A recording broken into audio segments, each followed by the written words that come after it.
Challenge. Can you post another Q&A within 6 months? No, I cannot.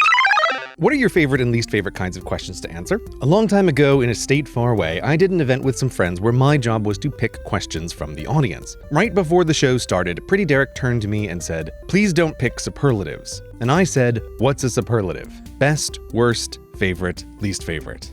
The show begins, and those were probably half the questions in the bowl. But Derek, having had much more experience with Q&As, was totally right. On the spot, those questions are pretty hard to answer. But also, as I've grown up, I found the whole concept of a favorite X has become more abstract and situational. Favorite things seem to be more important the younger you are, which makes sense because you don't really know who you are and so define yourself by the world around you. And it's also practice for the tribal affiliation games we never escape even as adults, which can make trying to answer these questions super unfun when people take the answer way too seriously. So a question about my favorite is by far my least favorite, but Fahrenheit is still my favorite. Come at me. Anyway, if you're ever at a show or submitting questions to a Q&A, to raise the odds of getting an answer, try turning it a bit. For example, whose videos do you watch the most? That's an easy answer. Red Letter Media by a mile. I started with the highly produced Gateway Classics and over the years progressed to mainlining the hardcore stuff. It's hard to say why I so like watching guys I don't know view movies and instructional videos I never will, but it's strangely comforting and engaging. And let's not talk about how many hundreds of hours of Red Letter Media I've had on while animating since starting my own channel. I'm glad YouTube doesn't track and time shame unlike some other services I could mention. I also picked this question because I can't bear watching Red Letter Media keep inching closer to 1 million subscribers any longer. Can we get these guys their gold play button already? Click and subscribe. What's your favorite joke you've hidden in a video?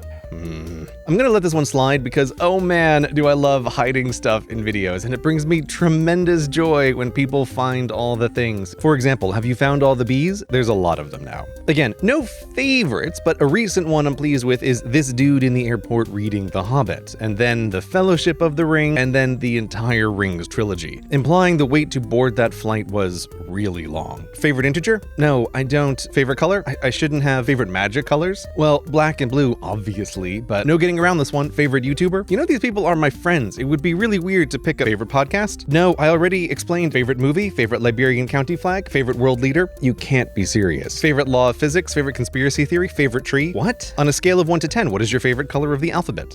No. Okay, this is my fault. I shouldn't have opened this door. What is your favorite spelling of favorite? Okay, enough of that. What is the most persistent physical object you own? Ooh, that's a good question. Like, it must be my original wedding ring. I can't think of an object that's been with me longer. I currently wear a second edition, which will eventually become the third most persistent object in my life. What's the second most persistent? Well, while moving office recently, I found it hiding in an envelope at the bottom of a box. Sure, I had thrown it away, positive in fact, but somehow this specter evaded my many moves and purges. I have no idea how it shadowed me, hiding nearby for a decade. So, to explain this thing, back in the long ago, I quit teaching, packed all my belongings, bundled my savings, heading off into the sunset with the sure knowledge I was to achieve the project of my life. To escape the system, to become self-employed, to be free. And I totally failed, burned through my savings, and returned to London, humbled, having to find another teaching job. That year of failure was not a great time, and what I thought would be my Mjolnir with which to forge my new life was instead a cursed object. This original MacBook Air, the laptop sold on its thinness and lightness, the machine I spent a significant portion of my savings on as it seemed perfect for the life of peregrination before me. This laptop was a disaster, with catastrophic thermal problems making it run painfully slow. And during this dark time, I lived in Hawaii with family to save money. Now, Hawaii doesn't believe in air conditioning because the island is paradise and the weather is perfect. It isn't. I have such a visceral memory of being inescapably hot and sweaty, trying to work while heat poured out from the keyboard, melting me, melting my dreams.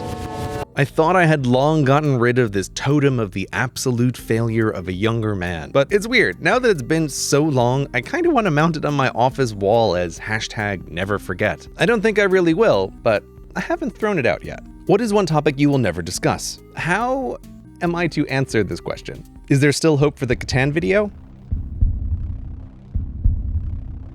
No. What are your tips on improving one's ability to read? Spend less time on the tweetbooks and snapstagrams. I kinda left a lot of the internet temporarily a while back. I don't know if you've heard, I've only made a vlog and talked about it repeatedly on my podcasts. Anyway, I think internet comments train my brain to have a short attention span. So less of the Reddit equals more of the books, which I think is a net positive, but I do miss the wild west of the internet. Sometimes I can hear the memes calling me.